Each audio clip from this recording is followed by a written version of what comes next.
2 kilong bigas ang aming sinaing. Dahil ngayong araw ay nagsama-sama ang mga tropa na malalakas bumira.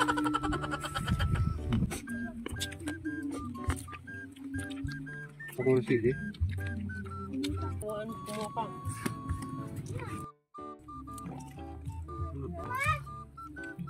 Oh. Pugi.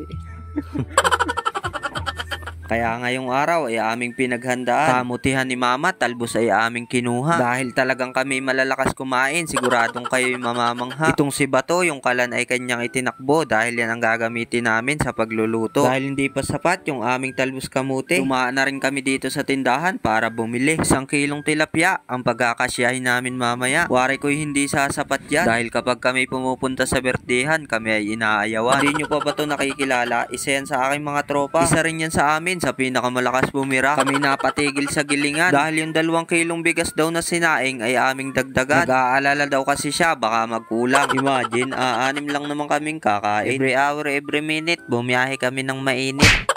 Speaking of mainit, muntik nang mapaso si Jog sa pagpaparikit. Ilagay ka naman yung parikitan sa ibabaw ng uling. Kaya sabi ko umalis-alis na lang kayo dyan at ako na lang dadali. Umpisa na ako magpainit ng mantika sa kawali. Ang aking lulutuin nga pala ay paaliig at ulo ng manok. Habang ito naman si Kuya Melvin ay naghihiwa nga nitong mga kamatis. Dahil kahit saan naman kami nagsususuot at pumupunta, iniingatan din naman namin yung aming mga kutis. Nung mapansin ko ngang mamula-mula na yung aking ilulutong ulo at paa, pinango ko agad at baka masunog pa. Tingnan nyo naman mga marites, talagang napaka-crispy niyan. Habang ito naman si Kuya Melvin, pinagpaparapakain ng kamatis yung aming tilapyang lulutuin. Kaya sabi ko, wag mo nang lagyan yan at atin ang lutuin. Sabay lagay sa kawali. Ayan, siguradong sila ang makakain. Makailang saglit pa ibinaliktad ko na. Grabing ganda ng pagkaprito. Kung wala lang nakatingin, ibubulsa ko ang isa nito.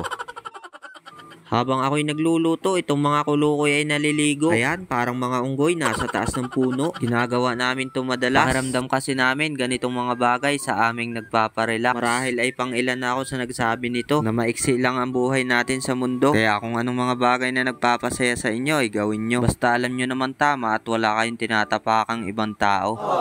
Siya, balik tayo sa ating ginagawa. Itong si Kuya Melvin ay nagsimula ng magsaing. Kaya lang ipapakita ko sa inyo kung anong kinalabasan nitong sinaing. Buksan mo nga. Kunwari, ito. Puta, kakain tayo. Oh, high-tech. Hindi tuyo. Garis ay ibang kulay yan ah. Kahit pa nga anong kulay niyan, atin ang ihain yan. Kanina pa kasing gutom ang mga mangyan. Pinagtulong-tulungan na namin tong ihanda. Siguradong pati ang sunog na kanin ay wala sa aming magagawa. Yung talbos kamuti na kinukuha namin kanina, akin ang isinama. Para habang nakain kami mamaya ay hindi na maabala sa pagkuha-kuha. Tingnan nyo naman, hindi pa nagsisimula ang kainan. Yung 1 kilong isda ay iisa na lang. Si Bato lang naman yung nakatayo dyan. Pagsigaw ko nga na kumain na ay bumanat na agad sila. Pinangunahan na ni Jogs, di niya alam na mainit pa pala. Init.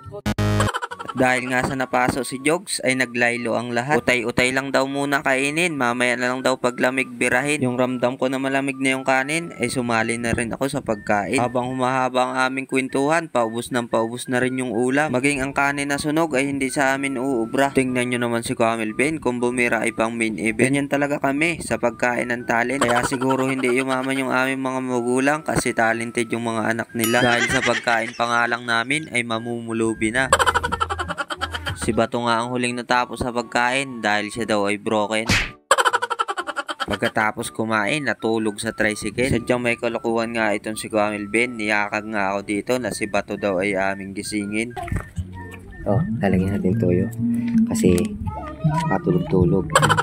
Kaya hindi nakikisabay sa amin. Tama, kung magigising sa dato puti. Napakita mo ng tulog. Kaya natulog siya.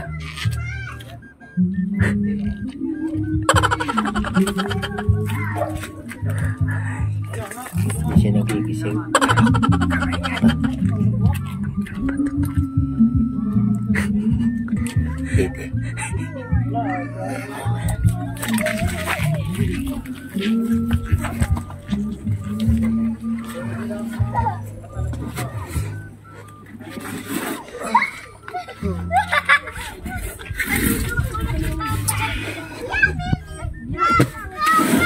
Tulon laway oo. Ganun ba to?